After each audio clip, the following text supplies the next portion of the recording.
Okay, my name is Dibakar Dhara and I belong to chemistry department from IIT Kharagpur, and I am going to teach you polymers. Okay.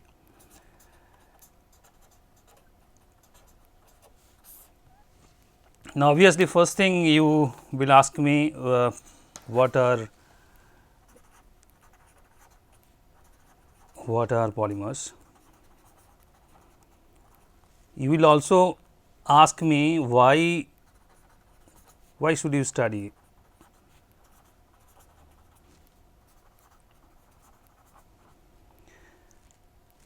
You also will basically come to know in this course that what are different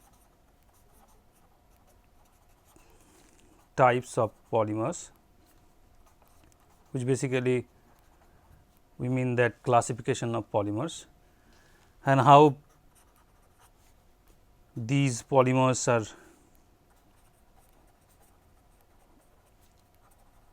prepared,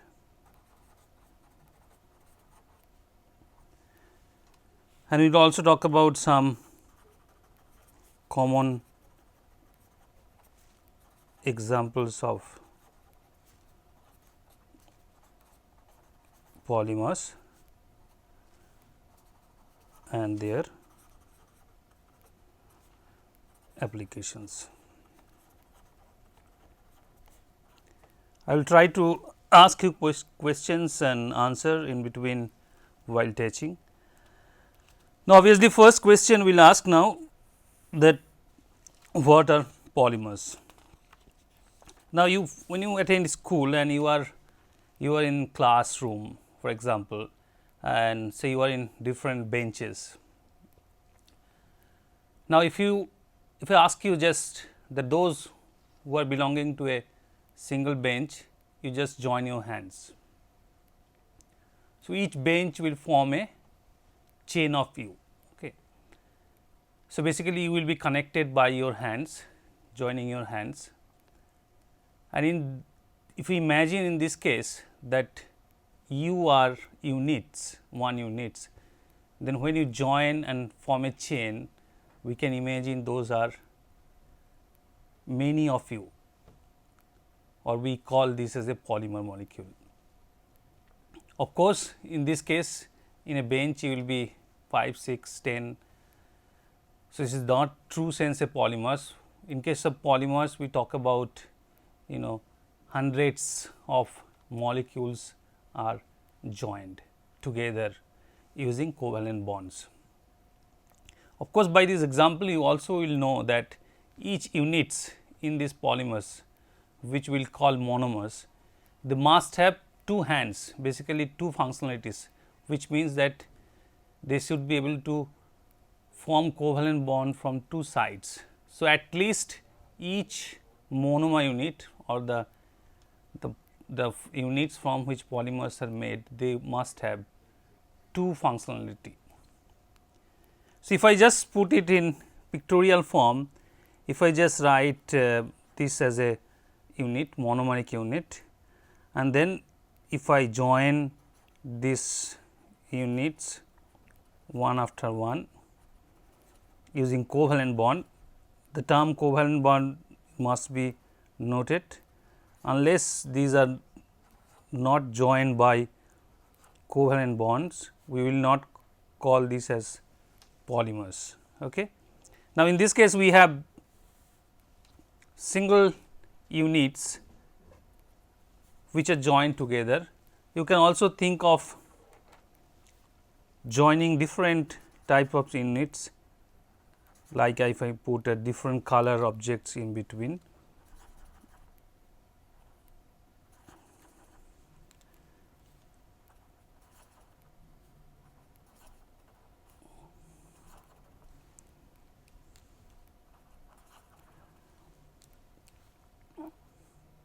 And so on. So, in this case we are making a polymer from same units, we call this as a homopolymer, and in this case we are making the polymer molecule from more than one units, we call these are copolymer. And the units from which the polymers are made, they are called monomers,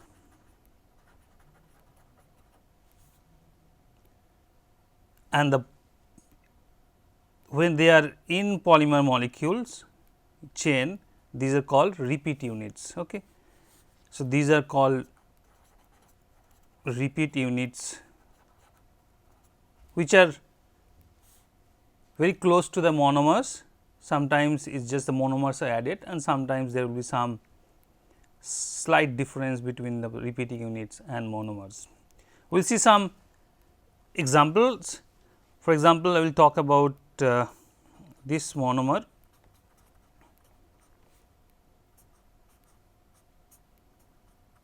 This is a monomer, name is styrene, and then we form a polymer.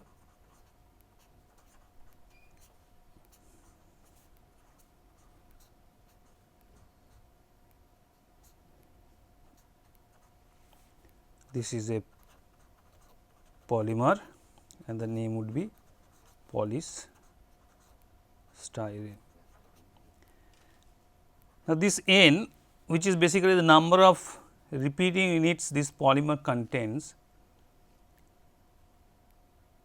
is basically that many number of styrene molecules had gone in the chain in making polymers. And the polymer molar mass could be as high as or in the range from say 1000 to the polymer molar mass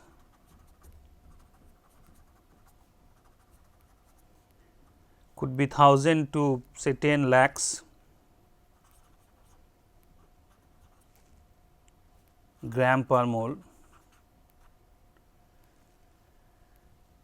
which means if I just consider that the repeat unit is having say approximately a molecular weight of 100, which means a polymer molecules generally contains somewhere between 10 to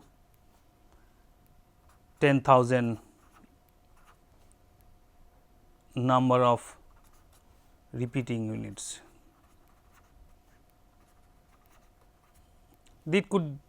There are exceptions where it can go either of this side, but most of the polymers are formed with repeat units, number of repeat units would be between 10 to 10,000 basically. Some other example which is very common is polyethylene.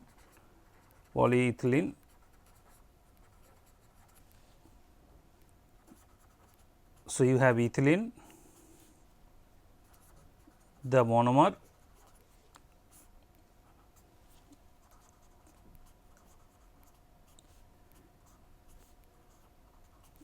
and this is polyethylene, the polymer. Similarly, we can give other examples, like we can give a example of polyethylene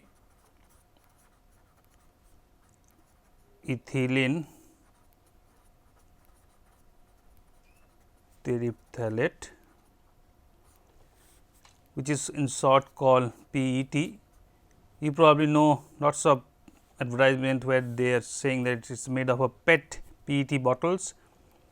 So, it is polyethylene terephthalate. It is formed from ethylene glycol.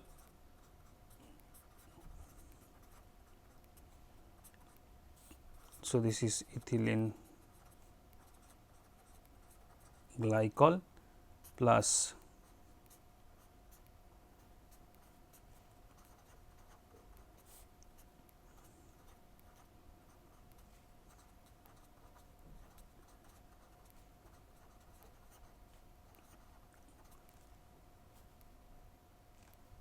terephthalic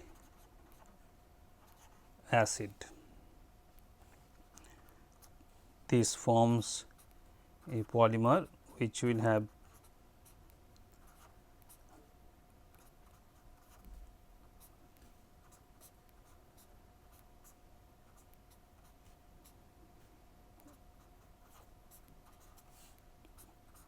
So, this will be the repeat unit in case of this polyethylene terephthalate. Now, in this case you will also notice that if I take n number of these and n number of terephthalic acid, then we will also produce water molecule. So, there is some fundamental difference between the way these two polymers are made. One case you do not see any small molecules coming out, just the molecules, monomer molecules are added, and in this case monomer molecules are reacted and polymer is formed, plus some small molecule comes out. We will talk about more about these two processes, we will name them, but time being you just give some examples of different polymers.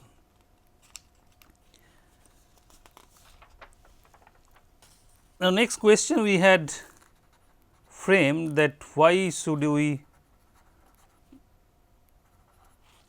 study polymer.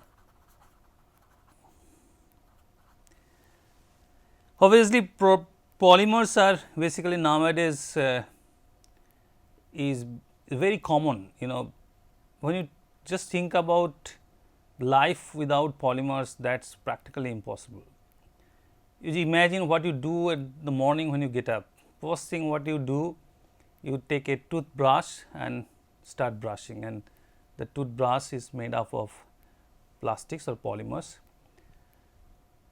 And there are numerous examples starting from buckets, bottles and spectacles, whatever you basically do, your clothes also made up of fibers which are polymers. So, if you think what you do from getting up in the morning and then just going to bed, every step, if you go out and take a cycle or to the school or you go by car, then you will see lot of polymeric materials are basically in those cycles or cars. These are very common example. We talk about commodity applications of polymer, but there are many advanced applications. You talk about space shuttles, rocket launches, they will also have plenty of polymer materials in them. Electronics applications, the CDs or the DVDs you buy, they are also made up of polymers. There are numerous medical examples. For you, if you think about the knee replacements or hip joint replacements, contact lenses, sutures, there is endless examples we can give. So, it is not only what I mean to say, that it is not that only the bottles or buckets, toothbrushes which we commonly link with polymers or plastics, is not only those. Many high end applications, medical applications, electronics applications, space applications, you name the high applications, that those applications are not practically possible without the use of polymers. So, nowadays increasingly the polymers are replacing metals or woods in different applications. And for new application, if some company try to think about new product, then they first will think about the materials which are made up of polymers. If that is not possible, then they will go back to the other materials like metals, wood or ceramic and all these things. And we call the current age is a polymer age, and you probably know what are the earlier ages were. We started with Stone Age, where you have only stones for living, and then people came to know how to make copper alloys, and it is about 5,000 years back, and we basically have a Stone Age then. And then we basically went forward and then found a Iron Age, So, basically, and then after that we had about 1907 when the first commercial product using completely synthetic polymers came out, that is when the polymer age started. So, basically if we write those different ages, you have Stone Age, then Bronze Age, and then Iron Age, and then you have a polymer or plastics age commonly.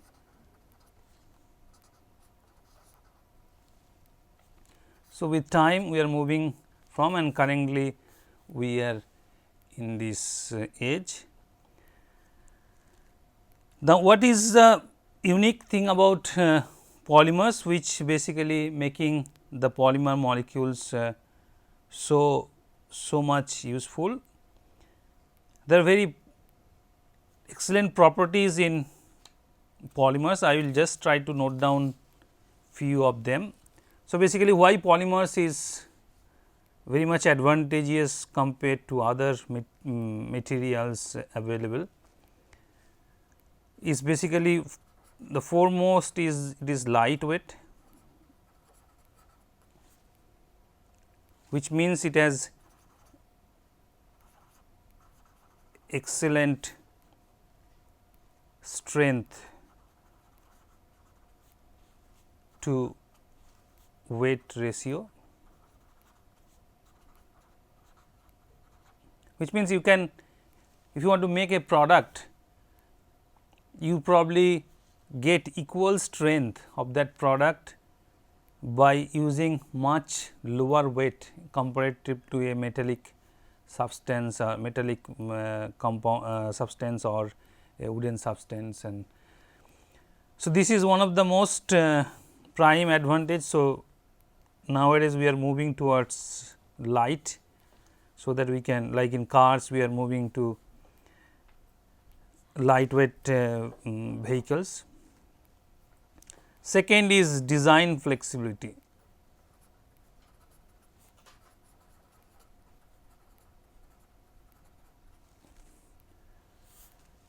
Which comes from low cost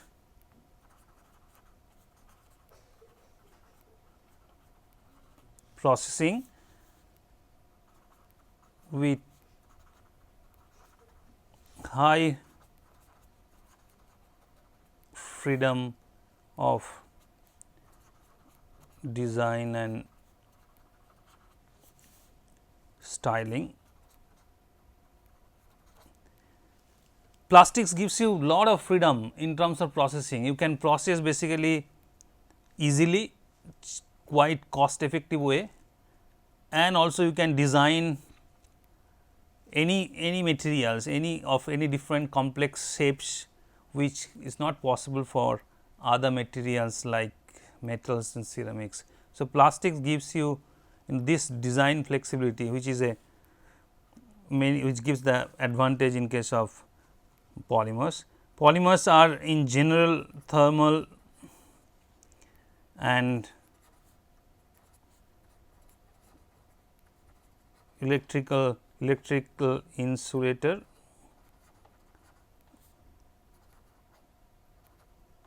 which basically gives advantage for their use in thermal and electrical insulators for like wear coatings and so many applications where you require insulators, thermal and electrical insulators. Many polymer based products are optically clear. What does it mean? That you require applications where you need a clear. For example, I have a bottle in my hand. Obviously, if you want to see what is inside, whether the drinking water we are using, drinking, it is very clear and transparent, you probably want a materials, the bottle should you know, the bottle should be prepared with a clear and transparent material, which is not possible for metals or ceramics or other materials. Like the CD or DVD we talked about, has to be optically clear so that the laser can go through and read the data inside. So, there are many applications where you need, and also aesthetical, you always like clear products, it looks good. So, in terms of aesthetic also it is better to have optically clear products. So, it is not all polymers gives you optically clear, but there are many, you know, polymers which gives you optically clear materials, this which is also advantage, and you get lot of variety of polymers, you get lot of varieties in polymers, which basically makes anybody want to choose. Basically, if you, it gives you choice, like if you go in a shop and find dresses, and if you find there are many choices, any choice of colors and choice of brands, obviously we like to choose things from them, whereas the other materials do not give the choice. And the last one, obviously it gives a lower cost in most of the applications. Obviously, there are applications where you need polymers which are also costly, but in general polymers gives lower cost. So, these are some of the properties, aspects of polymers which made polymer the material of choice, and we talk about the polymer age currently. So, that is why we should you know, as a general science student, we must have some basic knowledge about polymers, because it's such a common material nowadays, and we belong to polymer or plastics age now.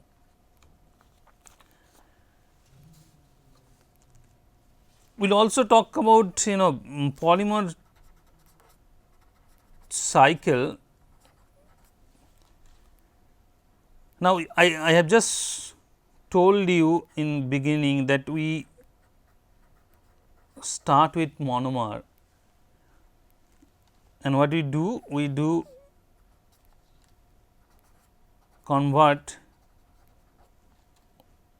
the monomer to, we write capital letter, it will be easy. So, monomer to polymers, and this method of converting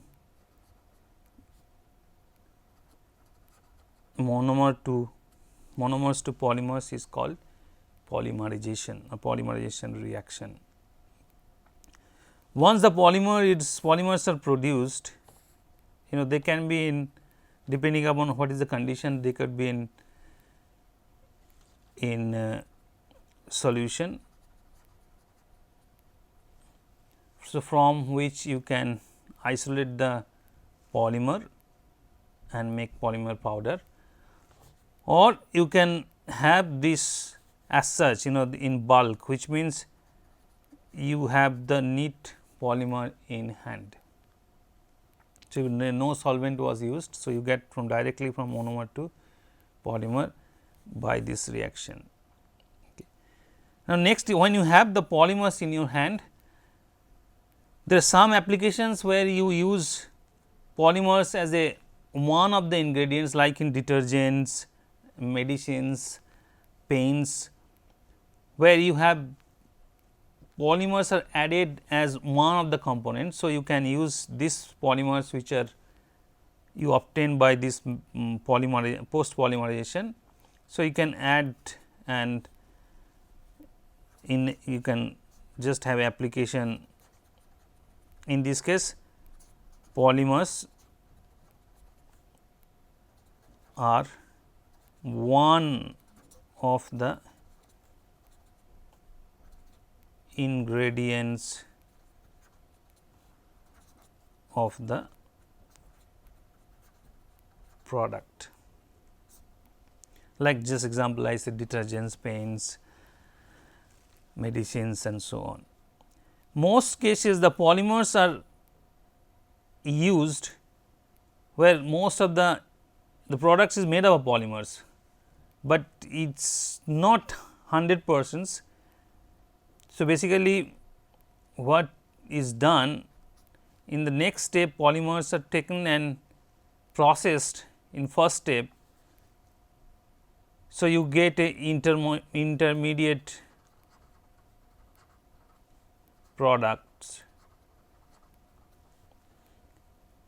like pellets, powder or sheets. So, in this case what you do? You do a, so you can add additives in this case, which will require in making the polymer, like colorants and stabilizers, which basically performance enhances or just brings the look aesthetic look in the polymers. And then finally, you take this and further process and get the final polymer product. Now, these two steps, I will put this in arrow, these two steps we call together, we call polymer processing, which basically once you have the polymer made, you are converting the polymers to the final polymer product by adding and some additives and doing some processing method of converting these polymers, raw polymers, to final polymer product. So, these two steps in combinedly called polymer processing. So, currently what is the problem? The problem is here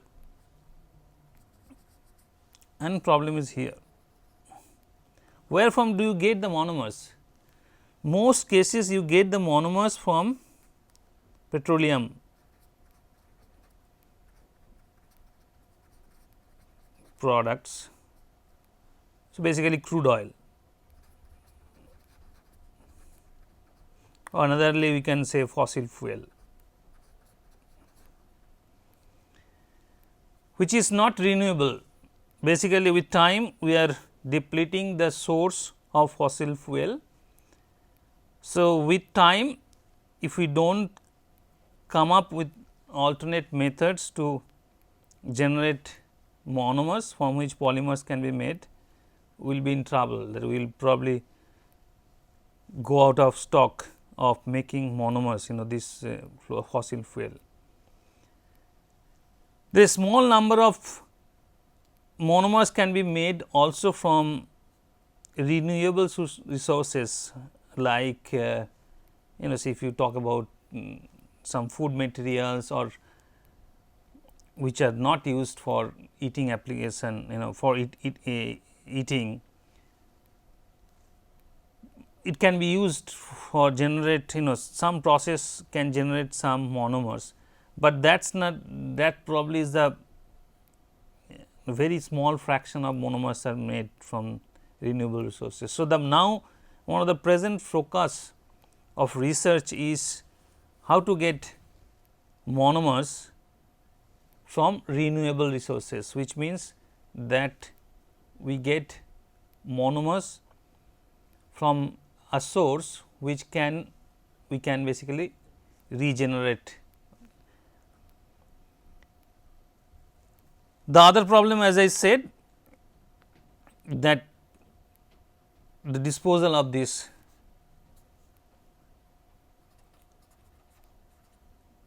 polymers to waste. Polymers are not biodegradable. So, you cannot just throw these polymers and expect that it to be decomposed with time. The very advantage of the polymers, it is stable in normal conditions, it is water resistant. So, those basically the good qualities of the polymers are turning out to be the bad thing during waste, because it's very stable, it is not degradable. So, this is a problem, and this is why. So, basically if unless we do not manage waste properly, like the small polyethylene packing bags what you buy from shopping market, and then you throw them in the road, and then it with time it gets and get into the drains, because it's basically, if it is not degradable in the drains, it choked the drains, and then you get a problem. The other problem is that these bags, sometimes the cattle's, cows, they basically eat them, and because it's not degradable, so it basically cause lot of harm to those animals. So, the problem area is that this waste, how to convert the polymers to a waste, and this is where we need, and lot of research are presently going on to make biodegradable or bioerodible polymers. So, basically which will be able to convert the final product, polymer product, after use. When you waste, it should be able to decompose in the environment. So, basically as I said, there are other areas of research are also active, but the main two focus would be here at the starting point and the ending point. How do you make monomers which are from non or renewable resources, and how to you get polymers which are biodegradable in environment. So, by then this time I hopefully I just able to convince you that you should study polymer. And before I go to the next section, I just need to know that, need to tell you that sometimes polymers also called macromolecules.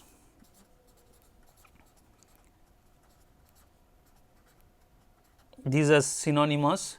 So, polymers are also macromolecules, and the origin of the name polymer is from a Greek term poly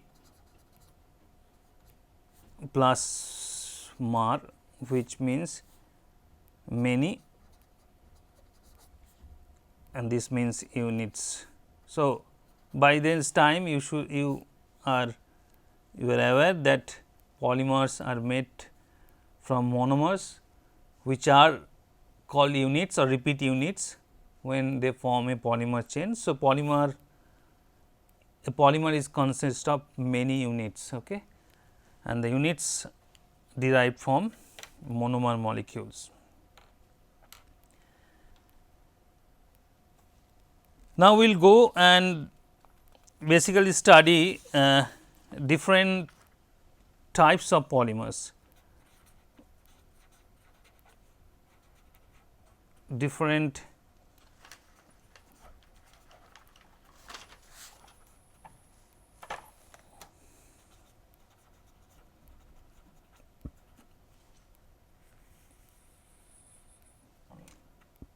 or basically classification.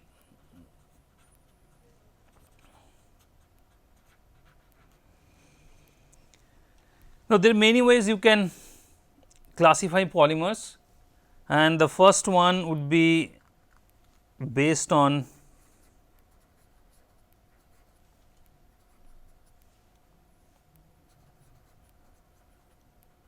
source. Obviously, in this case you have natural polymers,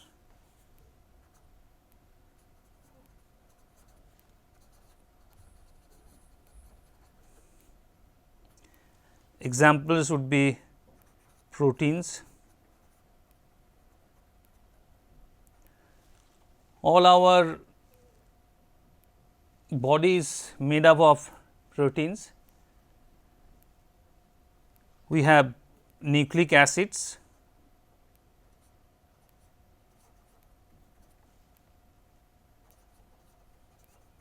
like DNA. DNA is the polymer which carries genetic informations from one generation to another generation in living beings. There are lot of natural polymers are cellulose. Natural polymers are basically, by this time you probably guessed, is basically the polymers from plants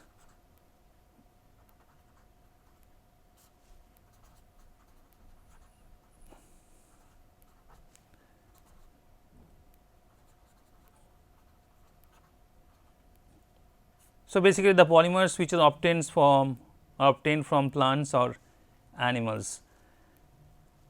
Cellulose is very common and all the structural ingredients in trees and plants are made up of cellulose. Similarly, starch is another natural polymer.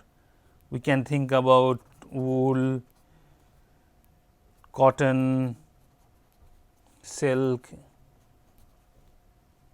These are all natural polymers, and one important natural polymers is natural rubber, which are obtained from rubber tree, which is very much abundant in Kerala. Those which can be used as a many applications.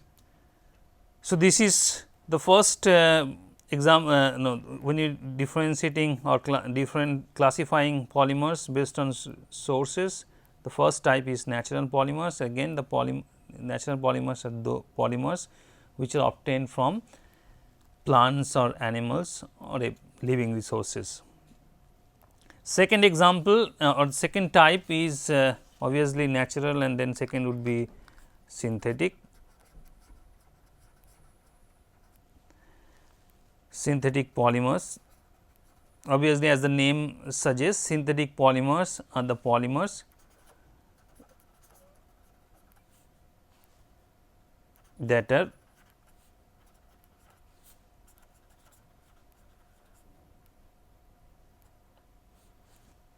synthesized in lab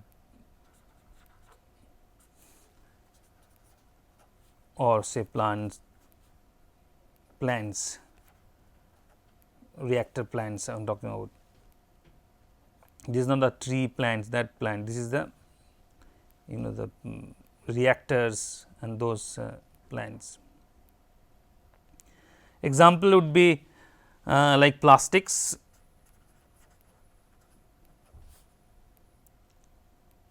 like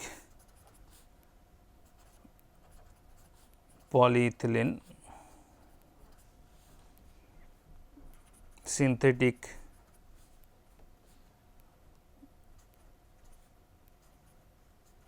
fibers like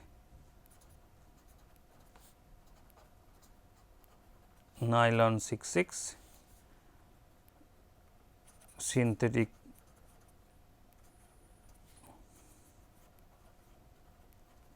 rubbers like Buna S.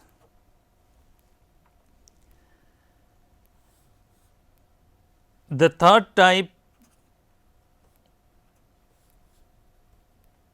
is in between.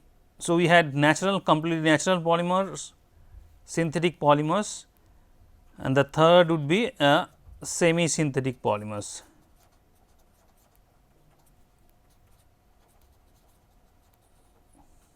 So, in this case natural polymers are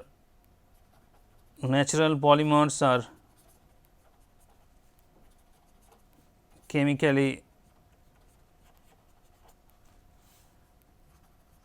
modified to get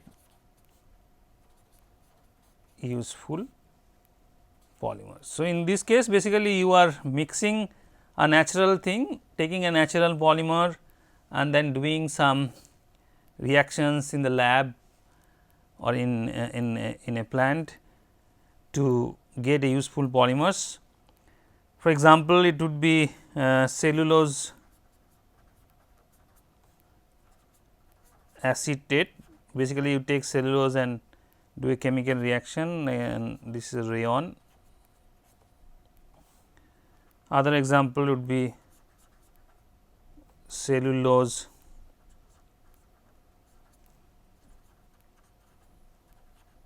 nitrate, etc. So, these are the examples of.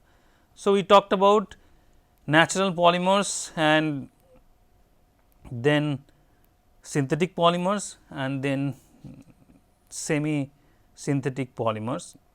Now, in this context, I just want to bring your attention some little bit of history of these polymers. Obviously, we had no clue about polymers even till early 1900 or around 1900.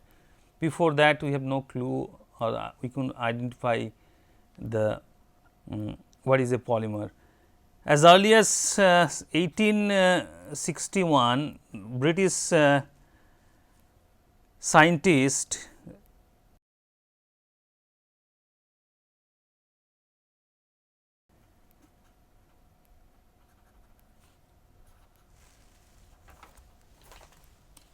Graham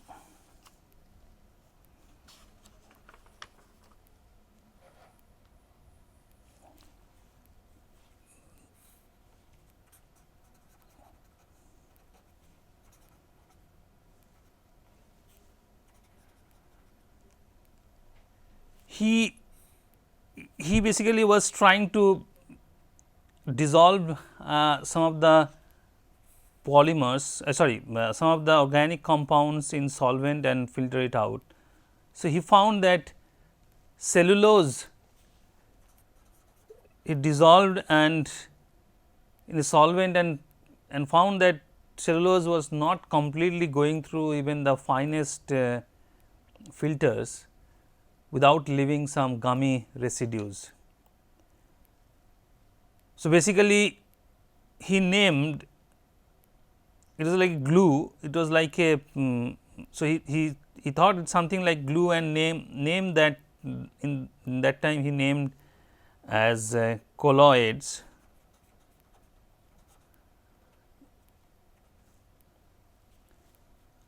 After the Greek word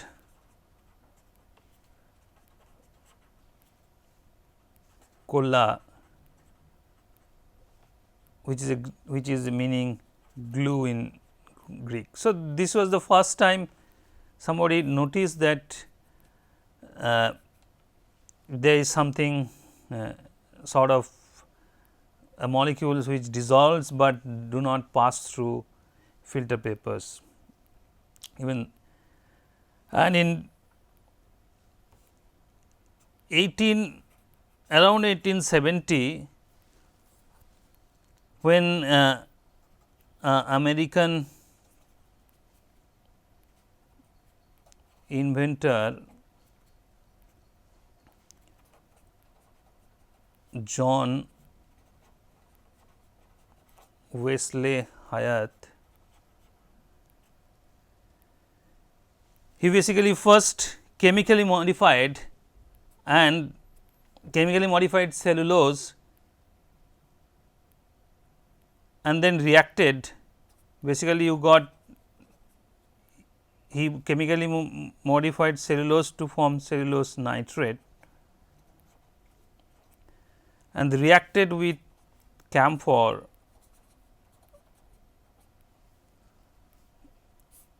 at high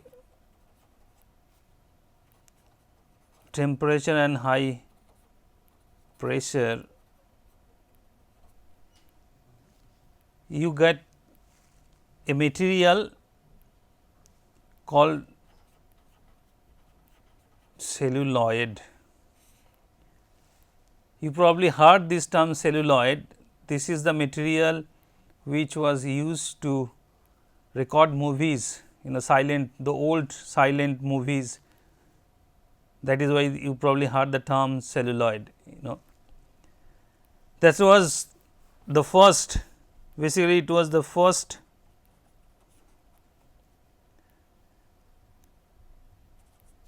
plastic walls, basically walls. This was walls first plastic material.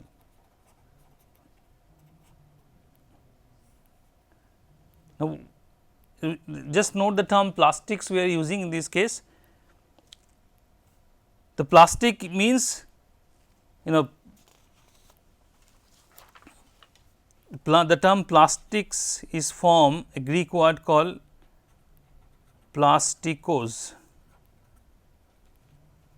which means moldable or formable. So, in this case that celluloid material which is got, it was solid at normal temperature, but when it was heated it will behave like a molten liquid, and you can take that material and give or mold into different shapes. So, that is specifically what the term plastics means. Plastics is in by literally meaning is called moldable or formable.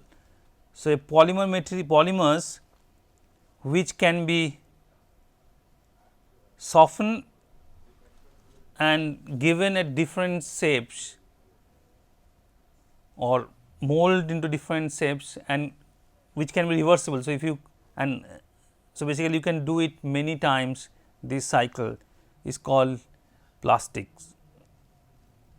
So, that was the first 1970, we talked about 1970, that was the first world plastic material was discovered, but this was not a completely synthetic, because it was started from a cellulose which is a natural polymers, and then modified by John Wesley Hyatt, and so that was not a completely synthetic, but it was indeed the first plastic material. In 1890, first synthetic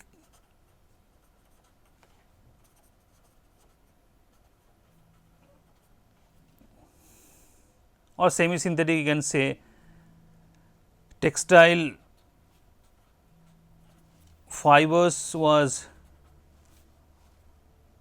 was made from by spinning, was made by spinning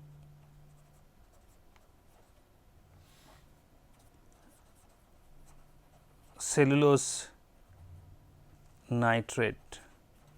This is the first synthetic textile fiber which was marketed, which came in the market as a product. Okay. And then about 1907, we got first completely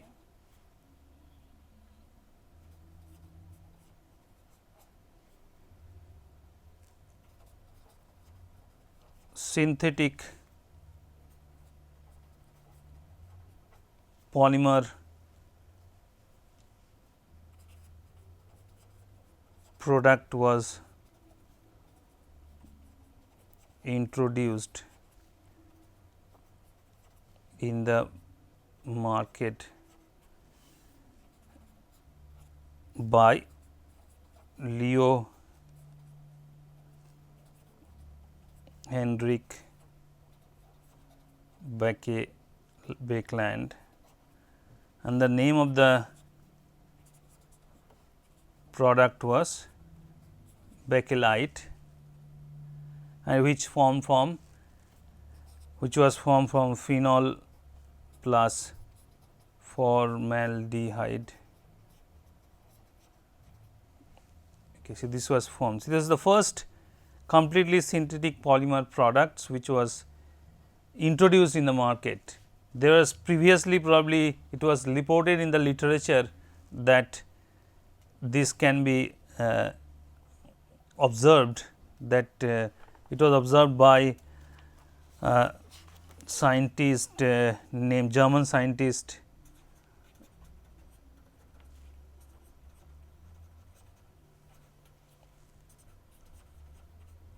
Adolf von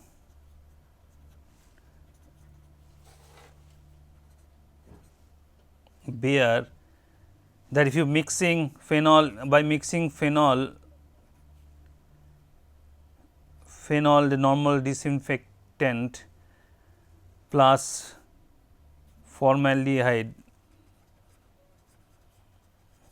they reported that this gives a product which is not a product which is not soluble in solvents, not fusible. So, this was reported before the introduction of bakelite at 1907, but 1907 was the first product in the market was introduced based on first completely synthetic polymers, and that was the starting of polymer age. So, from that we begin our journey in polymer age. So, this was little bit of history, and because we talked about synthetic polymers, semi synthetic polymers. So, you can see that at the beginning we had dealt with cellulose natural polymers, and then around 1870 celluloid was marketed, which was basically a semi synthetic polymers from cellulose nitrate, and then we finally had a polymers which was based on completely synthetic polymers. So, this is a little bit of history we I wanted to share on development of polymers. And so, we were continuing our discussion on classification, and we did in the last case, we, as you can remember, that we basically did based on source of the polymers, whether it is natural, synthetic or semi synthetic. So, next number 2 we will move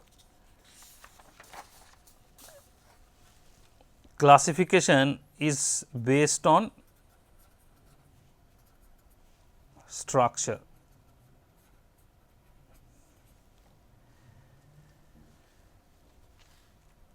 So, here I just want to take a minute and show you, generally we will write polymers like this. Why do we write like this, not a straight line? We do not typically represent polymer as straight line, this is not what to do. See, if you think about a polymers which has a C backbone, carbon backbone. Now, if you can think, imagine little bit that when you have carbon which is a tetrahedral bond, the next bond will come at an angle of 109.28 degrees, which you cannot put a straight line in this case.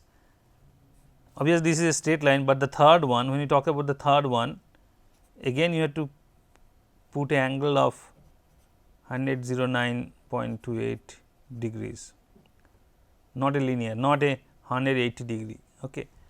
Now, this will go in, you can think about in this, I am writing in 2-dimensional, but you can think that this can go behind this page of paper, or it can come up the page of paper as in, and this bond, single bond, you can rotate the polymers. So, you can get many possible what we call conformations of these polymer molecules, and none of them will be just straight this, because as the bond angles are not 180 degree, none of those conformations will be just exactly on same line. So, that is the reason what we why we write this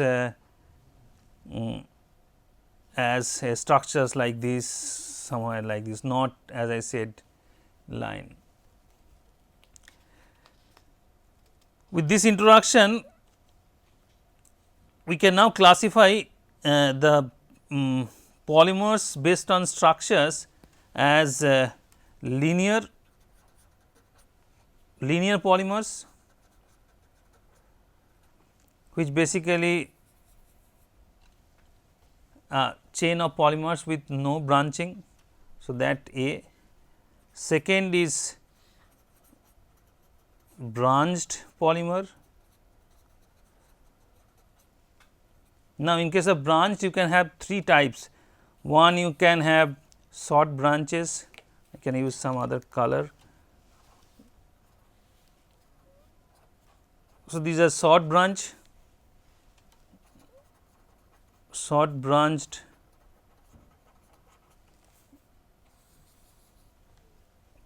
You can have large long branched,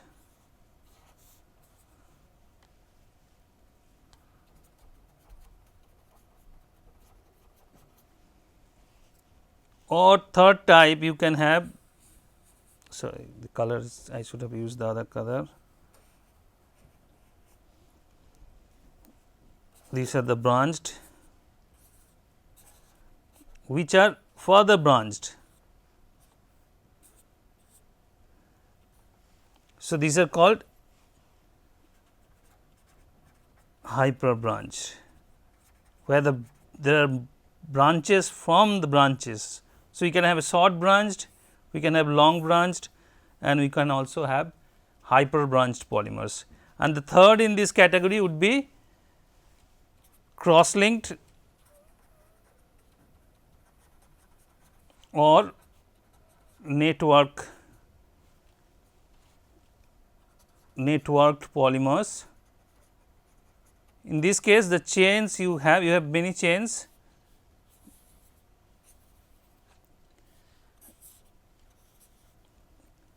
These chains are cross linked between them.